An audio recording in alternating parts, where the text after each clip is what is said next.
And we are live. Amazing, fabulous. I'm never too sure. It always says live, and I'm like, but are we ready?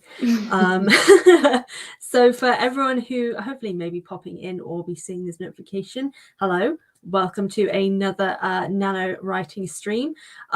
This is slightly different because for anyone who follows my Twitch, I finished Nano yesterday, so it's going to be interesting to figure out what I can do for the rest of Nano, but it's still a Nano stream because it's technically still Nano, but it's fine. But I do have a very special guest with me today to join me for these little sprints here, and that is in the form of Carly Catt, an incredible editor who most people, well, if you're on Instagram, you may have seen, or at least if you follow me on Instagram, you will have seen some of Carly's posts going up onto my story. So Carly, thank you so much, and tell the people who you are and what you do. Yeah, thank you for having me. I'm so excited. So yeah, I'm Carly Catt. My business is Catt Editing. So I do editing and proofreading. I am on Instagram mostly, but I also do Instagram and LinkedIn. So you might have seen me there a little bit. Yeah, I live in Arizona, so really big time difference from you right now. It's currently 11 a.m. But yeah, it's good to be here. I'm excited. Let's do some sprints. Oh yeah. I'm looking forward to it. It's going to be great. But for people who are popping in, so what we're going to be doing, so it's still going to be sprints, but instead of like a sort of chat afterwards of like how we've done, it's going to be a sort of 5 maybe a little bit longer minute break of Carly giving some editing tips for all the writers out there, which hopefully will be very good. And there's people who have seen some of my writing blogs, I suck at editing, so like this is going to be really beneficial for me. So it's very much an ego thing of just like, well, I need editing, so Carly is going to be amazing for this, but maybe other people find use in it too, because it's got to stop being selfish, Fran. But I'm looking forward to it. It should be a lot of fun. Hopefully people will start dropping in as well. But before we go into a first sprint, let's just start with like one question to kind of go in with editing. And I guess the first one I have here may be a little bit basic, but that's what I am. I'm basic. But what would be your usual go-to tips for someone who is starting self-editing? Okay. Let me think. I mean, I have a lot, so I gotta think like prioritize, right? So I would say maybe take some time between writing and editing if possible. So work on something else in between, kind of get some distance from your work because you're so close to it right now and you know it inside and out, you know it backwards forwards. So to take a minute and just distance yourself from it, and then you can come back to it with fresh eyes and you can say, actually, this doesn't really make sense, or actually, there's a huge plot hole that I didn't see before. And then you can go ahead and address those. So definitely take some time, work on something else if you can. That's probably my first thing. Second,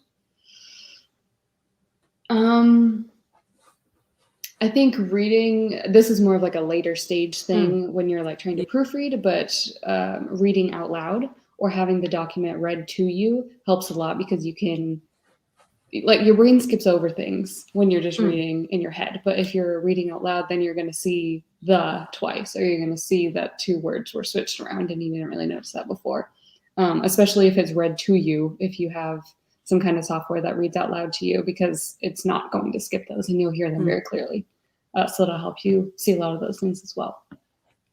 All right, awesome. That is very useful. And the reading aloud one, like I know I'm not like a professional editor. I do some editing, but not to the level that Carly does. But I can definitely attest to that, especially for anyone who is watching who is dyslexic as well. Incredible to have done when you have dyslexia, because you can reading it aloud. Like I'm the sort of person, like my dyslexia basically goes with, we know what you're intending. We're not going to write it the way it needs to be intended because you know what you mean. You're just going to miss all the important words to give the context to the people who are reading it. But when you're reading it aloud afterwards, you're kind of like, wait, no, I know what I mean, but that's not what that says. Yeah, that's not what that says. That doesn't make any sense what's occurring here right now. But so I can definitely attest to the reading aloud thing, especially if like, I don't know if it could just be a dyslexia thing as well as possibly like ADHD related as well. But having like headphones in, so playing something a little bit in the background, but kind of quieting down volume wise and reading it aloud as well. So you're kind of balancing it between of kind of we're focusing on it more, but also trying to sort of get the beat with the sentence as well. Oh, okay. And so it can flow better. But that could just be like a really weird quirk. Like it doesn't actually make sense in like the real world for like self-editing. But I mean, I've never heard that before, but I kind of like it. I feel like I feel like it makes sense. The idea makes sense. We'll see. Like it's been okay for me in practice, but I have no idea what it would be like for other people. But just throw it out there because I'm quirky, you know. Probably I'm worth like, trying. yeah, I'm the not like other girls person. You know, I'm quirky. I'm cool. I don't need to be popular, sort of person. That's apparently me with my self-editing. But that was great. I really appreciate self-editing tips, and hopefully people who will be watching this back later as well will appreciate them also. But getting into it, let's head on into our first sprint. I just realized I haven't put the share screen thing up, so let's do that now, Fran, while it's on your mind. And there we go. We've got the timer up for everyone who is watching. We'll be doing the 30-minute writing sprint, or I guess the editing sprints in Carly's case.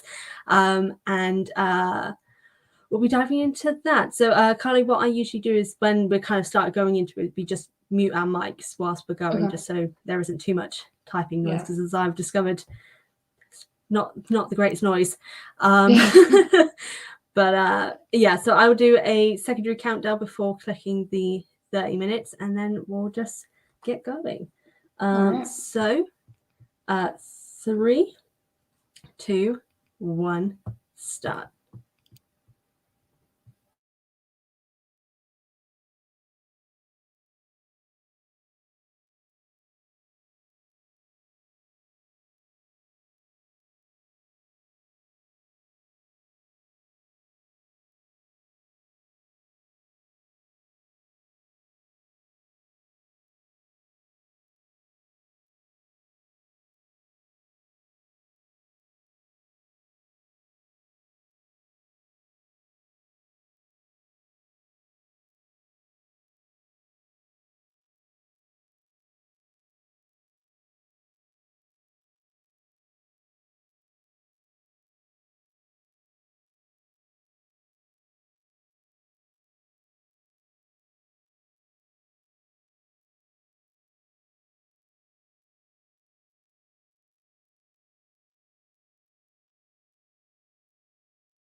And that is time. How did you do going through your edits? Good. I actually finished one project for today, and I'm on to next. It went really fast though. Yeah, I'm always surprised. You kind of you get into the groove like halfway through, and then like you only have like 15 minutes of that before you end. It definitely feels like it goes too quickly. But yeah, I think I did all right. I managed to finish one chapter myself just now, which is pretty good. Of just one of the short stories that I'm working on. It's very strange. So I'm writing from the perspective of like a 10-year-old child, and I did not realize how little I know about children until this moment. I have a very prejudiced image of children just because kids don't like me, so I don't like them. So it's like a mutual hatred of each other. I'll keep my distance if you keep your sort of situation.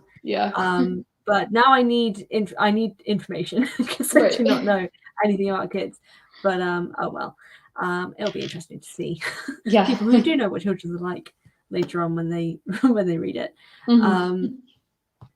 But I guess going into another editing question. Let me see. Actually, let's have a look and see if anyone has sent anything on the Instagram story, because that'd be nice if they did. My Instagram stories never do well for questions. Oh no, we do have one. Very nice. Okay. Hold on. I can't. Oh my god, my dyslexia is doing me so badly right now. I can't read that question very well. How do you know when something is finished being edited? Self-editing, I would say.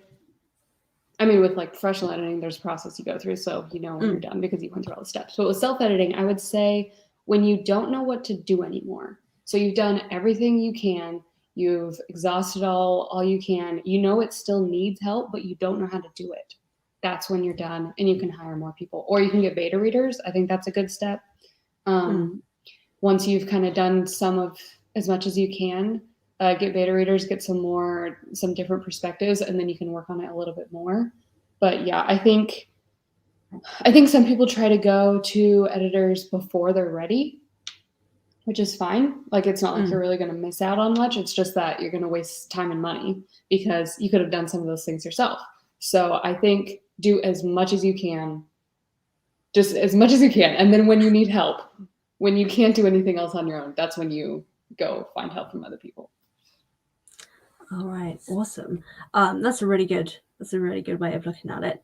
I guess kind of going from like an actual like editor's perspective. So from yourself, how do you know when you've finished an editing project? Like, are you happy? Like, do you get to a stage where you're happy with it, or is there something specific that leads up to that end point?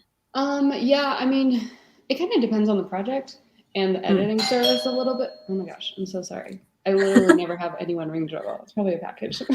Anyway, if you need to go get it, that's fine. It's probably fine. So, I don't even know what I was saying. I'm sorry. Oh, okay. Yeah. So I normally do the way that I do it, and it does kind of depend on the different editors. But the way I do it is I do multiple passes of editing, and so I guess it's like when I get to the end of the last pass, I do normally like keep notes though, for like, go back and look at this, make sure that this is cohesive, because, you know, I start editing on page 1. It's not like I read the entire thing and then I go back and edit.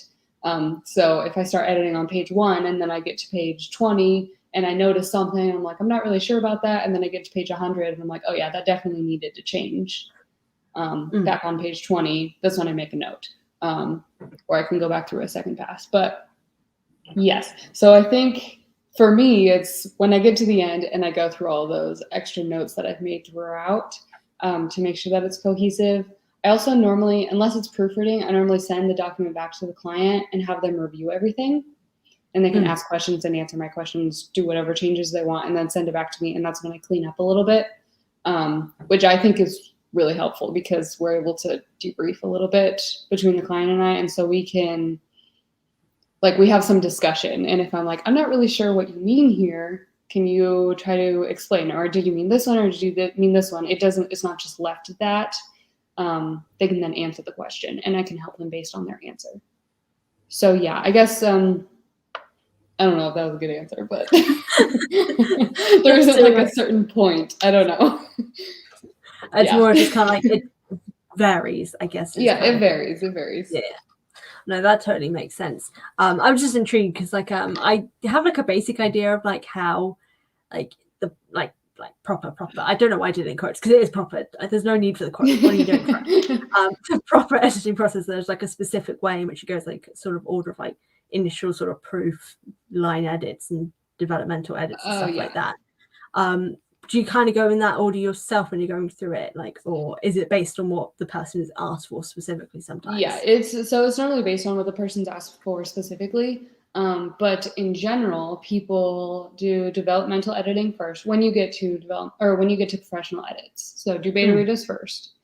Get any critique partners, all that, as much as you can first. Then you want to do developmental editing, then line editing, then copy editing. In that order. However, some people combine, so I can do line and copy at the same time. And depending on the project, sometimes I'll do 2 passes, sometimes I'll do 3. It just depends on how much work it needs, what the client wants. So it really varies. And then after that, you want to get the book formatted and make it all set, make it look nice. Basically, when you're about ready to publish, that's when you want to get a proofreader just to look over it again, make sure that everything is as you think it is. And then you can hit publish. All right, awesome. Okay, that's good to know. Because I know I've always known the different things, but I never knew the order that kind of went with them, or if like there was a specific order. Because like I've always heard about development. I can't even say the word. Developmental edits, line edits, copy edit, and proofread. But like I've never actually heard them be mentioned in the specific order they should be done. Because some people do them like in different orders sometimes as well, which is always interesting.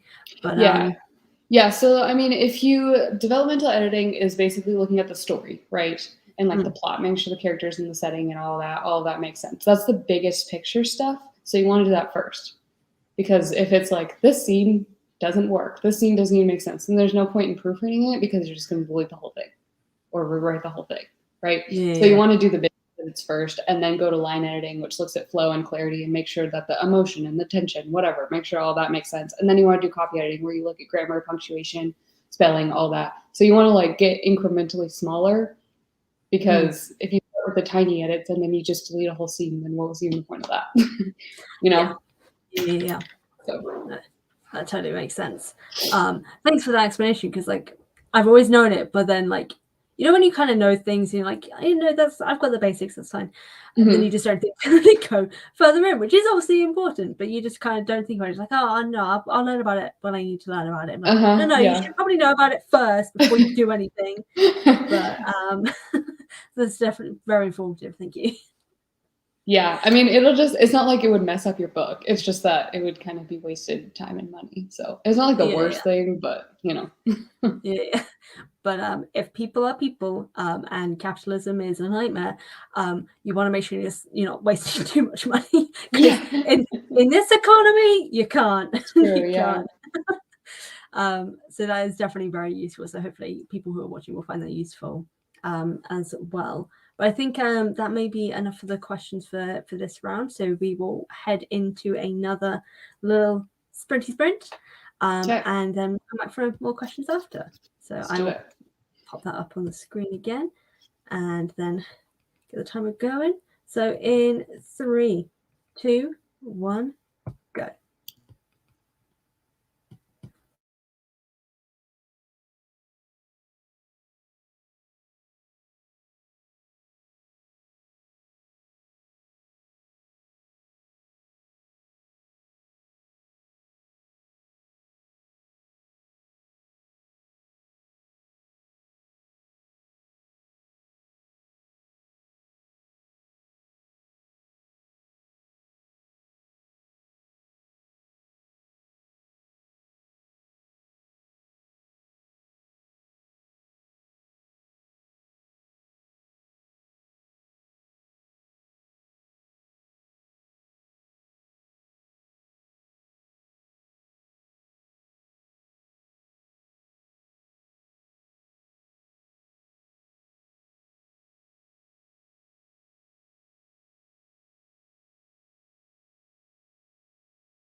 All right. How did you do with that? Were you able to get through this next project? Well, we'll get started on it. Yeah, I got started on it. Did a pretty good job with. So I've been working on it for like 3 weeks, and it's due Friday. So I'm cleaning up a little bit now. I just wrote the cover letter, so that's good. I'm going to go through all my comments, make sure they're all still relevant. So I'll do that in my next sprint because I have a lot in this one. It's a long project. So. Oh gosh, bless. Well, that sounds pretty cool. I hope that goes. Oh my God, words. Hope that goes well. It wasn't a hard sentence, but I get it out. I did pretty well that round as well, so I managed to write 920 new words, which is pretty good. I was not expecting to be able to kind of get in the groove of this, but apparently I'm there, which is great. But yeah, that's really good. So I don't know if you've got anyone here, but if anyone who is watching has any questions for Carly about editing, just drop them in the comments. But is there anything that advice-wise that you would just in general sort of offer to people in relation to editing that kind of comes to your mind? Yeah, let's see.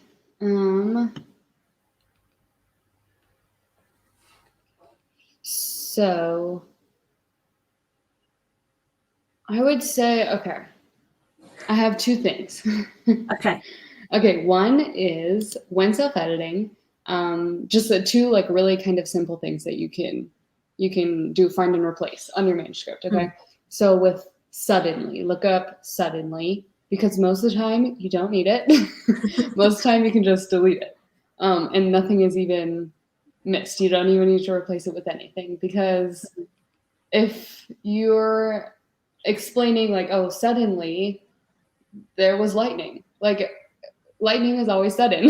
It doesn't need to say suddenly, because lightning is just always sudden. So whether or not suddenly is there, the lightning cracking through the window or whatever is going, like, the reader's going to understand that it was kind of surprising, because it always is.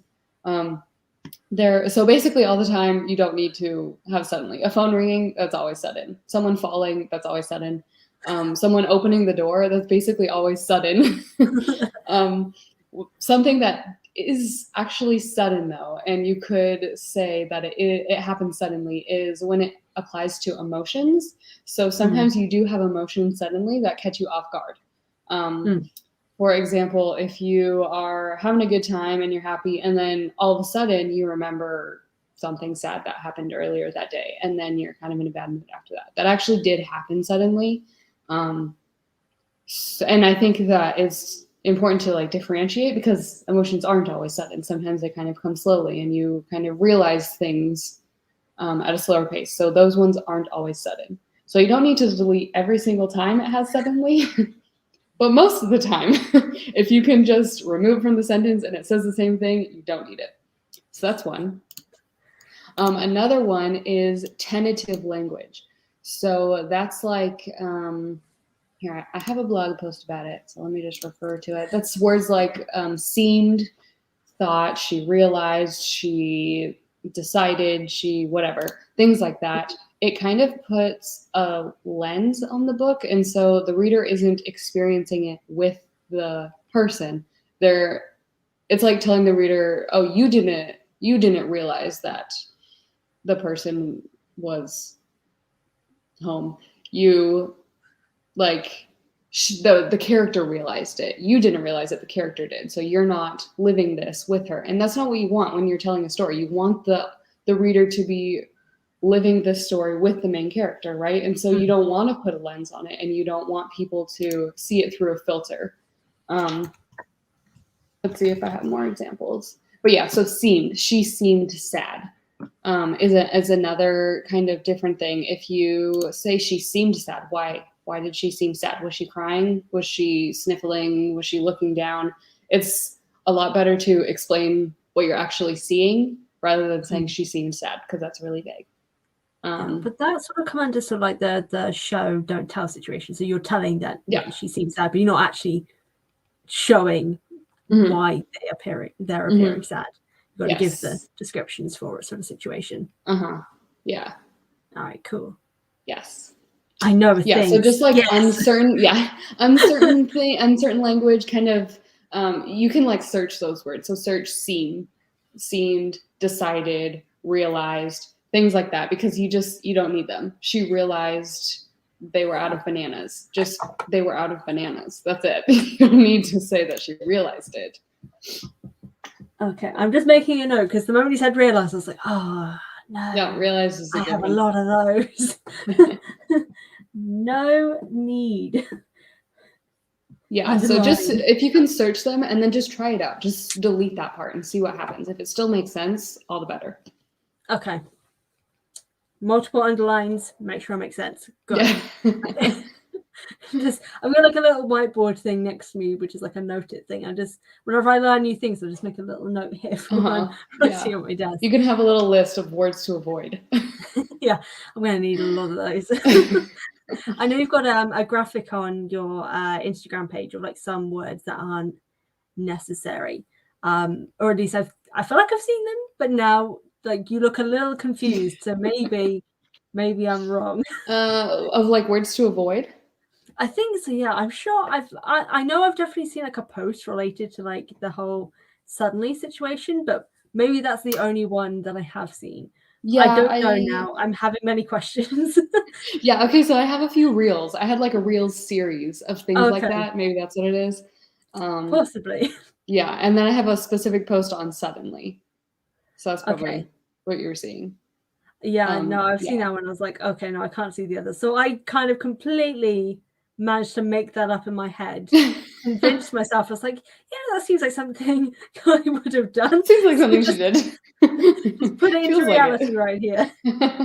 Yeah. I mean, my reels do have that kind of thing, but it's not like a chart. So you can still go find them on my Instagram. And it's 5 things to look for when self-editing. So there's part 1 through 5. Okay. That may have been where I saw it as well, like a main thing like that. Yeah. I know, literally the look on your face is like, wait, no, I've made this up. I've made this up entirely. Just not realized. But that's the situation. I do that so many times. It's the whole dyslexic brain. Like I convince myself something is real because I'm like, I'm sure I've seen it.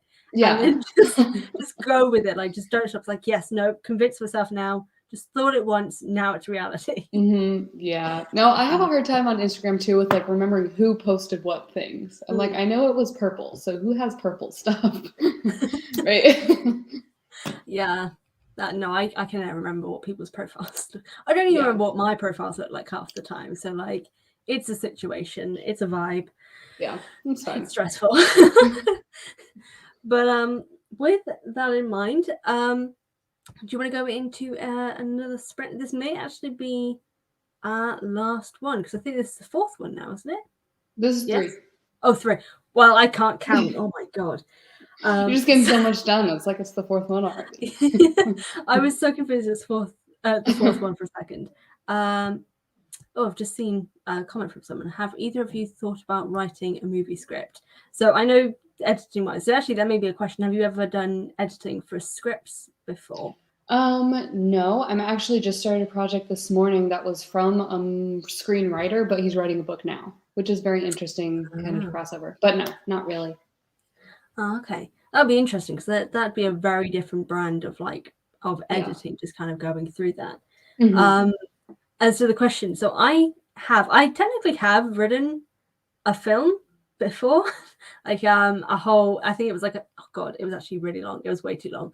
It was like 2.5 hours long, technically, in like how movie times work. So that was way too long, not necessary whatsoever, lots of cutting down. But I've written a few things in some like short films and stuff, but editing films is so hard. So I do not, I wouldn't recommend even self-editing my own. I'm like, I know what this is about and I know what I want, but I hate doing it. Yeah. So I just put it off. But it's a very difficult process. But I've just had my first I can't read that. First screenplay copyrighted. That is very cool. Yeah. I don't fully understand what that means because copyrighted is a thing that I don't fully understand, but that sounds awesome and it sounds like it's moving on to a big thing. So that's very cool. Yeah. Many congratulations. Oh, that's very cool. I guess you can't say. I was gonna say, could you tell us what kind of screenplay it is? But maybe you can't.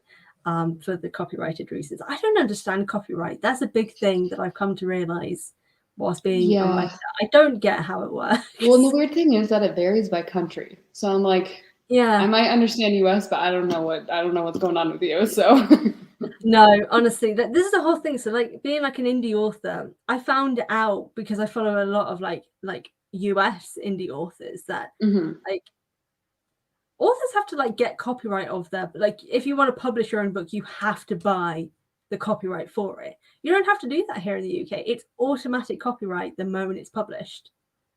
I thought it was the same for the US.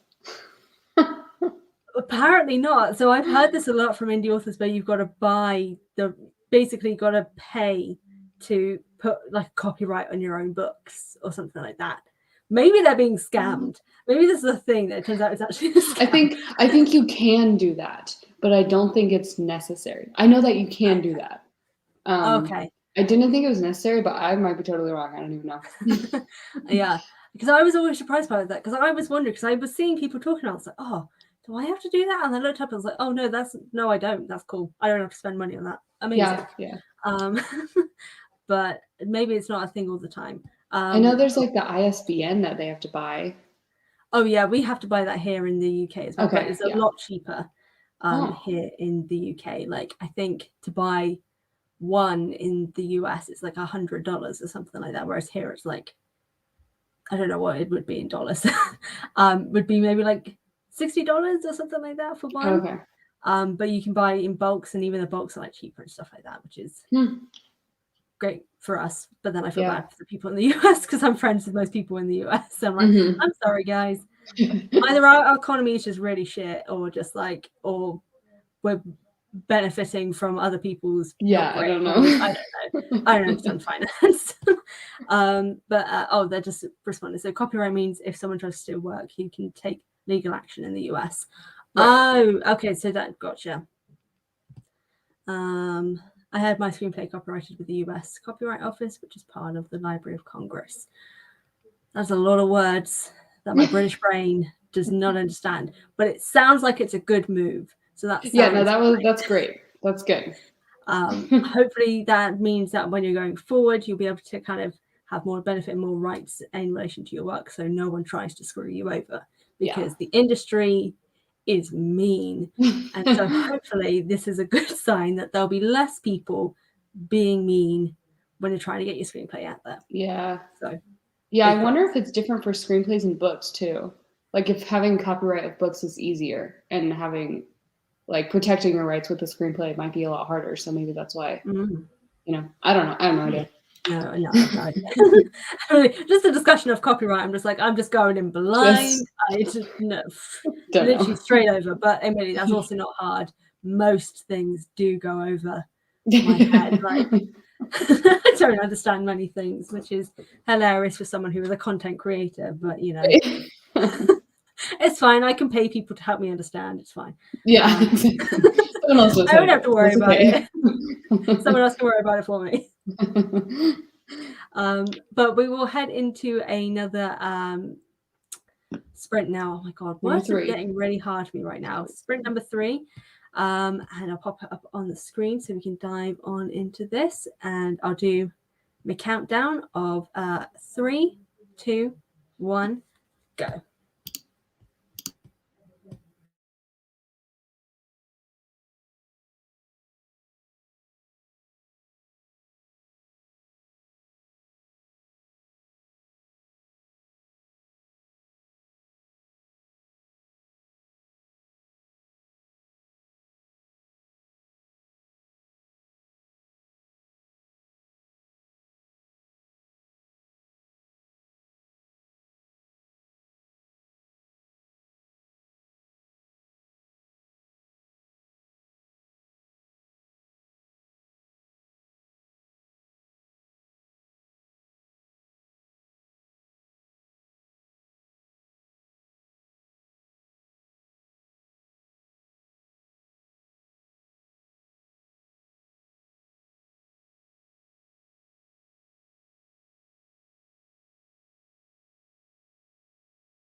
Woo. I can't believe how fast they go. I know, honestly, it's kind of insane. Yeah. How did you do that time around? Did you get quite far in? Honestly, no. I started working on the comments and I'm going through it. I'm only page 50 of 150. Oh gosh. Yeah. Sounds intense. Yeah, I mean, I have till Friday to finish it, but yes. It's okay. It's going really well. I'm happy with how this is only past 1 of 3 of this book, and I'm very happy with how it's coming together already. So I'm excited. Okay. For the final That is good. Yeah. That's good to hear. I didn't do that well this time around. I've gotten to that point where I'm like, I've hit a good enough word count where I'm just like, you know what? Anything is extra, so whatever. Yeah. So what I've just done is I've just written a few things of like, this is what I need to lead into next. Okay. And so I've just seen that we've got a comment here. Hello guys, writing from Paris. Will you keep streaming for a bit longer? Yeah, we'll be doing one more stream after this, so another 30-minute sprint, and then we'll be finished then. But before we go into that next sprint, though, some more editorial questions for Carly. And so one of them, I'm looking at my phone now because I myself have run out of things because my brain is just not with it today.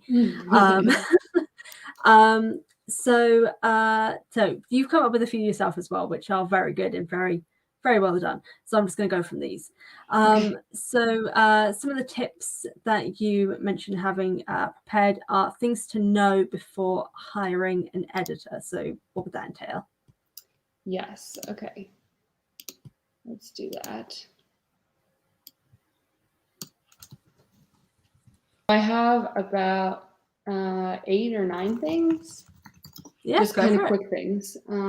First, let's see. Make sure you know what type of editing you want. So there are different types of editing, which we kind of discussed before, and some editors do some and don't do others. So make sure you know what you want when you're going into it, so you don't. So you get that. Make sure you're on the same page with the editor as well, and you're discussing exactly what's going to happen. Second, look for a professional website or a listing on LinkedIn, something like that, to just kind of prove that they're like a real business, because unfortunately, there are a lot of scammers out there, and editing is kind of easy to fake. So, yes, I would just look for something to like prove that they're real, that they actually have skin in the game. They know what they're doing. Third is to look for credentials. So this is another one. Look for some kind of certification, any classes they took, an academic degree, experience at a publishing house, a portfolio, something like that, just to prove that they know what they're doing. Another thing is to see if they have experience editing your genre. So you can see this with the reviews, with the portfolio. Because, I don't really do romance, and so I'm not that good at it. And I'm not very good at developmental editing either.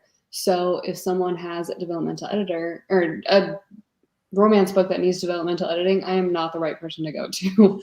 I'm good at other things and not that. So, or children's books, I don't do that. Other things, I don't do those. So I'm not very good at those. So make sure you check, even if you love the editor, make sure you check that they actually do what kind of book you have, your genre, your age group, whatever, the kind of editing you need.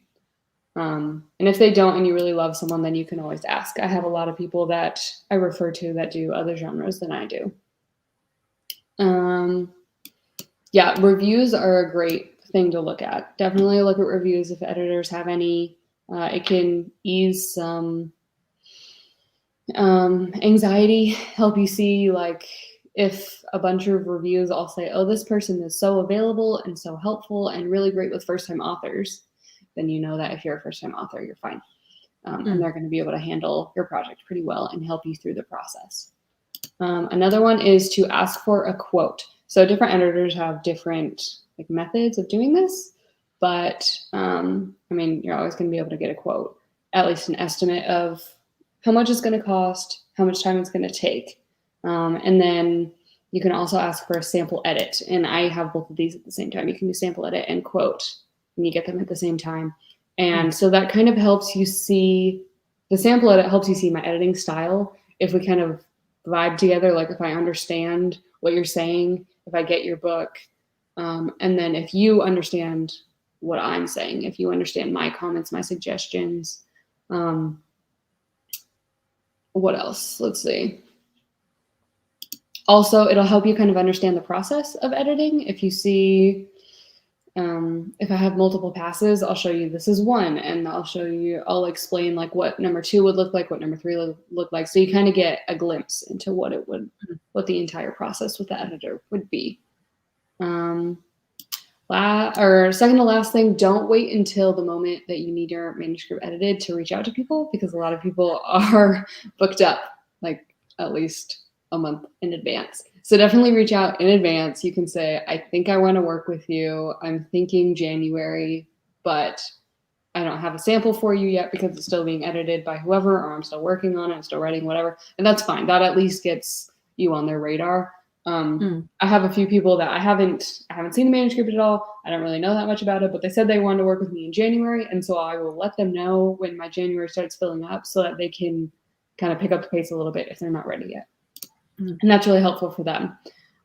Last thing, those are mostly all before you start working with someone. Another thing that could be after you start working with someone is to have all of your front and back matter done before. And if you send it with the manuscript, the editor might be willing to edit those as well. If they just add it into the word count, add it into the price, and there's no reason that they wouldn't really be able to do that. So it's really helpful if you already have it done, though, because then you don't have to like be stressing to work on your blurb and your bio and your acknowledgments and all of that. So if you just already have that done, that's great. You're a whole step ahead. Those are all my tips. It's a whole lot, but they were very useful. So that is very good. So hopefully people who are on here will find these useful, because definitely that, like, obviously, you know, some of the basics of like, you know, don't send anything that's like not completely finished. God, click the wrong thing. Wow, my bad. This interface is so complicated. But that is very useful. Before we go into the next sprint, I just realized, so I don't know what we're talking about. So you came in halfway through the conversation, Nikki. So I've just been, Carly here has been given some editorial sort of notes from an editor's perspective, as she is an editor. So we're just kind of getting some advice here for people who are writers who are going to intend to go towards the publishing process as well, which in most cases is what people intend to do. But this is an interesting question, actually. This is coming to my mind now.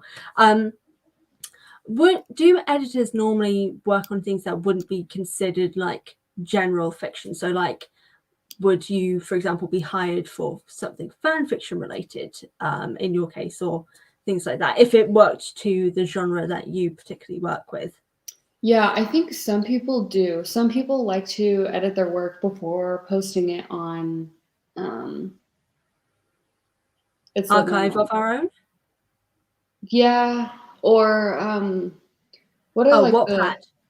Yeah. That's what I was going for. Yeah, so some people like to do that. I mean, you're not gonna make money from that, but they still like to have it look nice. So you could do that. I've edited a few short stories before they were submitted to competitions. Is that what that's called? Whatever. Yeah, they'd be a competitions. Yeah. So yes, there's different reasons too. I mean, I've worked on one project that wasn't exactly published for sale. It was just printed, and it was more of a family project, and it was like a family history kind of thing. But you know, they wanted it to look nice. They wanted it to make sense, so they did hire an editor for that. So yes, I have worked on things like that. They aren't very common because most people do write to get published, or they don't care. They just are writing for themselves. But yeah, I have done it before. Very cool. Just seen a comment here from Ricardo. I did not know you could ask for a professional review for fan fiction. You would have to pay still, because obviously it's someone's effort. But I do know some people who have, or at least beta readers as well. But I know some people who have gotten or sought out professional editing for their fan fiction works as well. Usually because they're like a big name in fan fiction as well. So their main thing is they offer sort of like prime fan fiction content. It came to my mind. I was like, oh, I wonder if that's a thing. And I was like, oh, I know it is technically a thing, but I then wondered if it was commonplace. I assume probably not, because like usually you don't gain anything financially as the fan fiction writer yourself, but Yeah. it's an interesting case of like just showing the level of Mm-hmm. love you have for your craft. Yeah. I suppose that makes sense. However, lack of financial gain makes it complicated. That is true, but I guess if you're passionate, also something Yeah. cool to add to your portfolio as well. I know fan fiction isn't usually regarded in high esteem in most cases, but if it's done very well, sometimes it is. Mm-hmm. But that randomly came to my mind. I was like, it's a possibility. Yes. For anyone who maybe doesn't want to publish later on, but does want like support for editorial based things. Yeah. Because I've unfortunately read some of my fan fiction that I did in the past, and oh my god, Could use some help. Yeah, I could have used so much help. I could have not done it. Is basically the situation in some cases. But before we go into one more, well, the last sprint, how because you mentioned like front matter and back matter as well, in relation to things like author bios and blurbs, like how in an editorial sense would you go about writing those or editing those in those cases as well? Yeah, so disclaimer, I do not know marketing. I just don't. So I can absolutely proofread your things, make sure they make sense, but to say that I can help you write an amazing blurb, I can help you write an amazing whatever that will sell, I can't. I can't do that. I don't know how to do that. I'm not trained in marketing. But yeah, so when I do blurbs and author bios, I mostly just proofread them, and I don't normally do them separately. It's just part of the entire manuscript, so they just tag it on to the end, and it's just, I don't know, 300 more words or whatever. So I just go ahead and proofread those as well. And it is helpful when I have already read the book. So I already know what it's about. I know that it's accurate. I know that it's appropriate, and it speaks to the correct audience. So I can do that a little bit. Say, I read one book that, I read one book that was really kind of, it was pretty casual, but it was nonfiction, informative, political science kind of thing. And it was kind of casual, like speaking to early 20s people that wanted to know more about the independent parties and how elections worked. And so it was supposed to be really accessible and like easy to understand, and it was a great book, but the blurb was very professional, and it just didn't speak to the right audience. When I was reading the blurb, I was like, that doesn't really sound like this book. So I was able to give advice like that to help him just make it match a little bit better. But yeah, I don't really do the marketing thing. But anyway, yeah, so I would definitely say write those first. I have some blog posts with like a step-by-step for how to write and about the author, and then how to write blurbs, one for narrative books for mostly fiction, and then one for in memoirs, and then one for mostly nonfiction, prescriptive nonfiction, which is not narrative. But there's kind of a lot of steps, so I can like maybe put those. I can put them in the chat here. That's what I will do. Yes, you can. And what I will do after the fact as well is I'll pop some of the links that we've already talked about here, and also the link to like your website and Instagram in the description box as well, for anyone who's watching it later, or for anyone who's watching it now who wants this information after the fact. That will all be in the description box later. I forgot to put it before we went live, so that's my fault because I forgot. But I have remembered now, so I will do it immediately after this, so it should pop up afterwards.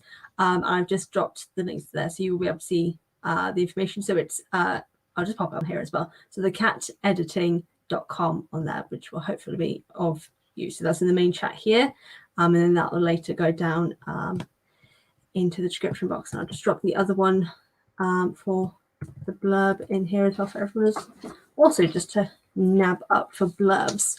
But just in relation to writing and kind of knowing and making sure that you're hitting things as you should, let's go into the last sprint for everyone here. Let me just pop up the timer on the screen. So we'll be doing a 30-minute sprint and see how well we do, and then we will finish after that. So hopefully this will be a good one. I will count down to start the timer.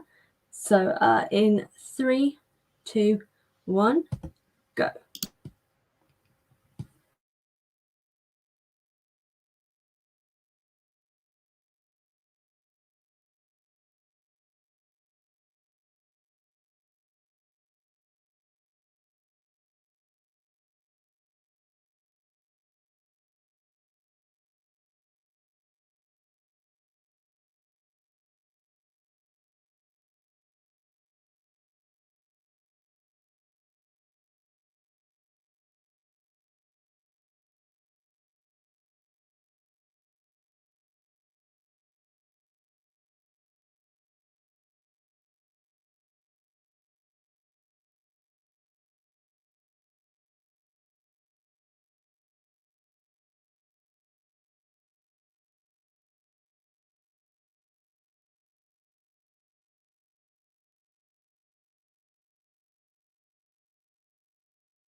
Oh, woohoo. We did it. We did. Amazing. Oh my gosh. I'm feeling productive. I'm feeling good. I wrote 3 chapters today. Yes. Wow. Way to Oh my go. god. Thank you. I don't know how good they are, but But they're written. out. That's all that matters. Yes. How did you do that time? Really good. Yep. Finished up for today on that project with all the comments. So that's good. And I mean it's 1:49 p.m. my time. But I finished all my editing projects for today. So Amazing. woo. I've just seen a few comments here. So we've just got one from Nicole. So I've been just trying to write my trilogy. I have a learning disability, so I'm trying to prove to myself I can do it. I believe in you, Nicole. I know that you can do it. Just keep chugging along, keep going forward, keep pushing yourself as much as you can, but don't overwork yourself. That is the main thing. The advice I always try to give is like, even if you write 1 word that day, that's still 1 word more than what you had the day before. Mm-hmm. So just keep going as much as you can. And we've just got a few other people. So we've just got, I'm going to butcher your name so badly. I'm so sorry. I'm not going to try because I'm going to feel really bad that I've butchered it. So I'm not, but amazing. Other people believe in you as well, Nikki. That's great. From Blue Out, I'm very grateful for this chat because I've been procrastinating on my work in progress all day, and this gave me the final boost. Amazing. Nice. I've written 200 words so far, joined 10 minutes ago, and thanks. No worries. That's still, like I said, 200 words more than what you had earlier. That's amazing. Yeah. I just saw they also said 3 chapters is great. Thank you. I'm really quick at writing, but it's not always high quality. I called it the vomit draft. As my friend Antoine, who is another author, has called it. So the vomit draft is just to get it out. It will be terrible, but you're getting it out there, and then you can revise it and make it better later. Yes, definitely. Yeah. Well, I'd say productive all around for everybody then. Oh yeah, we've done amazing. What's this? I need 7,878 more words to win Nano. Amazing. Oh, you're not that far off. Halfway. That's crazy. That's like halfway brilliant.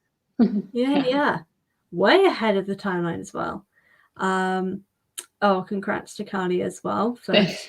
That's awesome. But actually, before we sign off, there may be a few more questions for editorial stuff if you've got the time to answer them. Go ahead. Is that okay? All right. Also, to anyone who's in the chat as well, if you've got any questions editing related that you would like Carly to answer, just drop them in the chat as well before we go ahead. I guess one question that's coming to mind, if I can figure out how to word it properly, good. It's the hardest part. Yeah. Usually I have so many prepared, but I did not think ahead. I was like, no, I've got so many questions about editing. I'll be able to come up with them on the spot. Cannot do that. I can't come up with a question right now because my brain's like faltering. What is the best advice that you would usually offer to anyone who's seeking out editing, who's attempting editing themselves, or even wanting to become an editor themselves, like go into freelance editing, for example? I would say for writers, don't settle with a bad editor. So for some people, it's kind of expensive. It might be a little bit out of budget to get some editors, but as I kind of said before, you have to be careful with editing and finding professional editors that are really cheap because it is kind of easy to fake an editing business and they will scam you. So if you can go, I don't really know how this forum works, but if you can like go back through the beginning to, I guess, the middle when I talked about ways to, or like things you need to know before hiring an editor. Go through those things, make sure they're a legit editor, and find the right one for you. They could be an amazing editor that isn't right for you. If they don't get you, they don't understand your genre, they just don't get your voice, they're not doing the things you want them to do, it's not the right one for you. Find somebody else. Find somebody else in your price range. You can also express that you have kind of a tight budget. And some people are willing to work with that or offer different options. You could say, well, I can do, If your budget is lower than my regular price and I'm not able to lower it to your budget, then I can offer this service, or this is going to cut down the price, or this. And so definitely express that to your editor. Find someone that you like. Find the right person for you, because they're out there. And you don't want to have a subpar book because you skimped out on editing or because you just went to the first person you could find.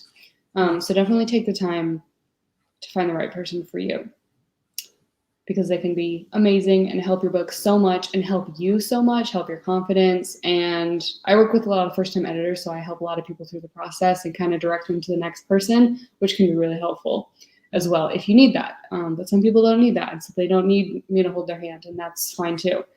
So yeah, that was my little spiel. And if you are wanting to be an editor, I would say take the time to get trained and never stop learning, because language is always evolving.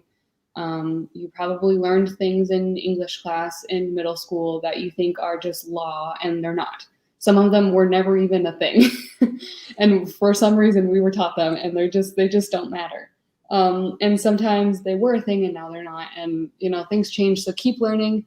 Definitely learn as much as you can. Follow blogs about editing and grammar in English, and do podcasts, whatever. But yeah, you never know everything. And that applies to writing too. You never know it all. You can always keep learning. 100%. All right, that's awesome.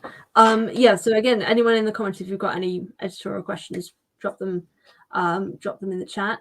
I guess another question from me. I say that and I'm like, oh, no, I've lost exactly the question that I wanted to ask at that point. I guess one specific to you. What is it that kind of got you into editing as like a career? Like, what pulled you into that industry? So it's kind of weird, I guess. So as a kid, I was always really into reading and like spelling bee champ. That was me. And my dad is an attorney, and he would actually write a lot of documents for people that were learning to become real estate agents. So he did like real estate law. Anyway, so those documents were supposed to be written for people that didn't know about real estate. So he would ask me to read them, and I would edit them for him because I was like in the target audience, right? I was someone that didn't know about law, someone that didn't know about real estate, that I was trying to learn about it. And so I ended up editing his documents a lot, like as a kid, like in middle school, high school. I was just reading his documents all the time, and helping him edit them for clarity, but also like grammar and spelling, punctuation, all that, whatever. And I never really thought much of it. It was just like kind of a fun thing to do.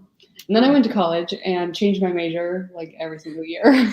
I changed my major so much.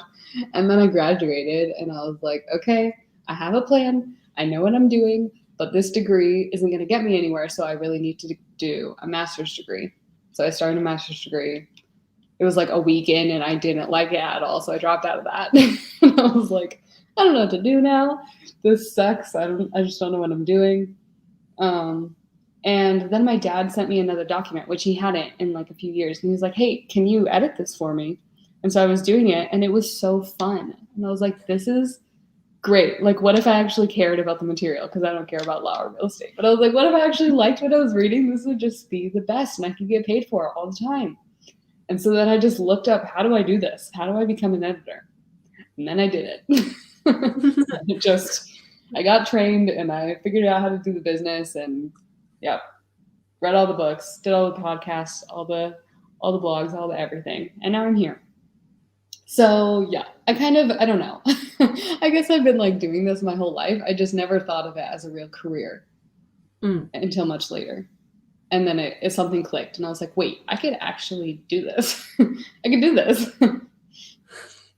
Well, that's pretty cool. Just starting with, sounds like major joke. Sounds like your dad was using child labor, which as someone who does law, probably not a good thing. But I mean, he paid me an allowance, so okay. So at least he paid you. Or it was so like, okay. yeah. If there was no payment, then technically, I'm guessing you could maybe sue him for like, yeah, I don't think I would do that. Doing another lawyer.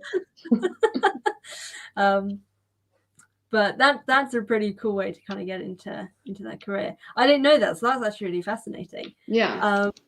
But yeah, as a whole, for everyone who's watching, if you are interested, or if you meet, if Carly meets the criteria, the criteria of what books you're working on when you get to that stage of editing, all the links for that stuff is going to be in the description box. It's not right now whilst this is live, but it will be if you're watching this back soon, in there. Yeah, no, I'm so grateful for you coming on this. I hope it's been helpful and productive for you. For everyone who's watching, I hope it's been productive as well. And this has been great. This has been a lot of fun. It's been so fun. What a great morning for me. Great night for you. Got so much done. It was great. So Definitely would love to come back again. Oh yeah, 100%. I will have to have you back. Yes. But for everyone watching, I hope you all have a great rest of your nano, a great rest of your day, night, morning, whatever it is, wherever you are, because time is weird. Carly, again, thank you so much for joining me. Let everyone know where they can find you, so just drop your handles and stuff like that as well. Yes, yeah, I'll go ahead and do that in the chat. But yeah, the business is Catt Editing, so it's just Catt Editing, Catt with 2 T's. .com. That's also my handle on Instagram and my Facebook page and my LinkedIn. So should be easy to find. All right, awesome stuff. And again, that will be in the description box as well for anyone who's interested. And yeah, have a great rest of your night, everyone. See you next time. Thank you so much. Bye.